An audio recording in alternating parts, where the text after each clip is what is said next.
안녕하세요, 밀원판다입니다. 오늘은 곤충 농장을 시작할 때 필요한 행정 절차를 알려드릴게요. 벌레 하나 키우기를 무슨 행정 절차냐 라고 하실 수도 있지만, 저번에 말씀드렸듯이 곤충 산업이 이제는 농업, 정확히는 축산업에 속하기 때문에 꼭 하셔야 됩니다.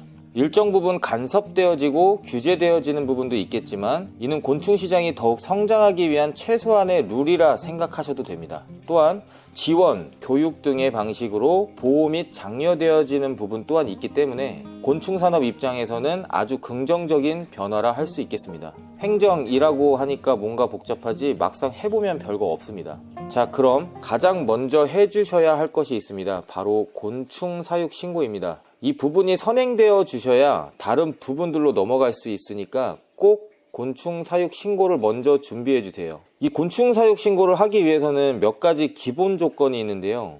그중 첫 번째는 사육할 곤충의 최소 마리수입니다. 저는 밀웜을 키우기 때문에 밀웜을 기준으로 말씀을 드릴게요. 이 부분은 사실 농업 경영체 등록에서 필요한 부분인데, 어차피 신고 때도 밀웜이 필요하기 때문에 시작부터 농업 경영체 등록 기준으로 맞춰서 준비하여 주시는 게 좋습니다. 밀웜은 최소 기준이 6만 마리입니다. 거기 써 있는 거는 갈색 거절이라고 써 있을 거예요. 또는 거절이류. 밀웜 1kg에 약 6에서 7천 마리 정도 됩니다. 그러니까 약 10kg 정도를 매입하셔서 보유하고 계셔야 해요. 그리고 두 번째는 임대차 계약서하고 건축물 대장이 필요합니다. 원래는 건물 내 외부 사진만으로 충분했었는데, 불법적인 건축물에서 사육이 되어지고 하다 보니까 변경된 것 같아요. 용도는 동식물 관련 시설, 곤충 사육사로 명시되어 있어야 하고요. 비닐하우스도 가설 건축 허가를 득한 비닐하우스만 가능합니다. 즉 합법적인 건물에서 사육을 하라는 뜻이죠. 그리고 세 번째는 온습도 조절 장치의 구비입니다. 이는 동계, 하계로 나뉘겠죠. 동계에는 온열기구와 가습기가 필요할 것이고, 하계에는 냉방기구와 제습기가 필요할 것입니다. 이 모든 것을 갖추고 있다면 좋겠지만, 만약 경제적인 여유가 되지 않으신다면 곤충 신고를 하는 계절에 필요한 기구만 구비하시고 신고를 하셔도 돼요. 나머지는 해당 계절이 된 뒤에 구비할 것이라고 말씀을 하시고 진행하셔도 됩니다. 저도 처음엔 경제적인 여유가 그리 넉넉하지 않아서 그렇게 진행하였습니다. 자, 여기까지 모든 것이 준비되었다면 전부 사진을 찍어서 프린터로 출력하여 주시고, 지역 내 농업기술센터를 방문하여 주셔서 곤충 사육 신고서를 작성하여 주시면 됩니다. 그럼 얼마 후 담당자분께서 방문하여 현장 답사를 하신 후에 별 문제가 없다면 신고 필증이 나옵니다. 그럼 신고 끄시고요.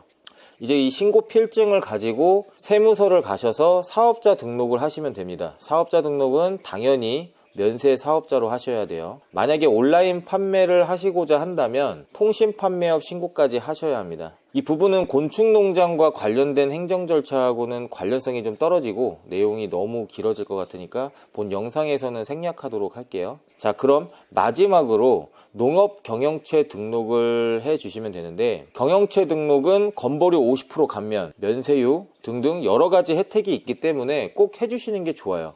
그럼 이때 보통 알아보던 중 보게 되는 게 이 항목입니다. 이 세 가지 중 하나에 해당하는 경우 경영체 등록이 가능하다. 1. 1000제곱미터 이상의 농지를 경영하거나 경작하는 사람. 2.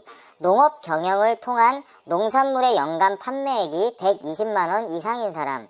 3. 1년 중 90일 이상 농업에 종사하는 사람. 이건데, 난 해당되는 게 없는데 하실 수도 있는데 전혀 걱정하실 필요가 없어요. 처음에 곤충 사육 최소 마리수 6만 마리 준비하라고 제가 말씀드렸었죠. 곤충은 면적 상관없이 마리수를 기준으로 하거든요. 즉 앞서 말씀드린 부분만 꼼꼼히 완수하여 주시면 크게 따로 준비하실 건 없어요. 곤충 사육 신고하였을 때 준비했던 서류들 플러스 농업 경영체 등록 신청서를 국립농산물품질관리원에 온라인 또는 팩스, 우편, 방문 등 다양한 방법 중 하나를 택해서 제출하여 주시면 됩니다. 신청서는 해당 기관 홈페이지 들어가시면 받을 수 있고요. 처음 곤충 사육 신고할 때 준비했던 서류를 2부씩 준비해 놓으면 훨씬 편하겠죠. 사실 제가 알려드린 방법보다 정상적인 곤충 사육 신고 기준이 더 심플해요. 그럼 저는 왜 시작부터 거의 농업 경영체 등록 기준으로 여러분에게 알려드렸을까요? 어차피 겪어야 할 일이니까 미리 준비한다의 개념도 있지만 그것보다는 제가 겪었던 일 때문입니다. 뭐 지금은 담당자분이 바뀌셨는데 그 당시 농업기술센터의 곤충산업을 담당하셨던 담당자분이 농업경영체 등록 기준의 서류들을 요구하시더라고요. 농업경영체 등록은 나중에 할 거다. 일단 신고만 하려 한다. 얘기를 했는데도 그냥 답정 너예요. 뭐 제가 처음이니까 무시한 경향도 없잖아 있겠죠. 지금 생각하면 그분이 잘 모르셨던 것 같은데 그 공무원이 담당 분야의 그리 전문성을 가지고 오는 건 아닌 것 같아요. 물론 제 개인적인 생각입니다. 어쨌든 여러분도 시작부터 이런 분을 만날 가능성이 없는 게 아니기 때문에 준비하실 때 농업경영체 등록 기준으로 서류를 준비하시는 게 좋을 것 같아요. 어차피 써먹을 서류들이니까요. 뭐 긍정적으로. 긍정적으로.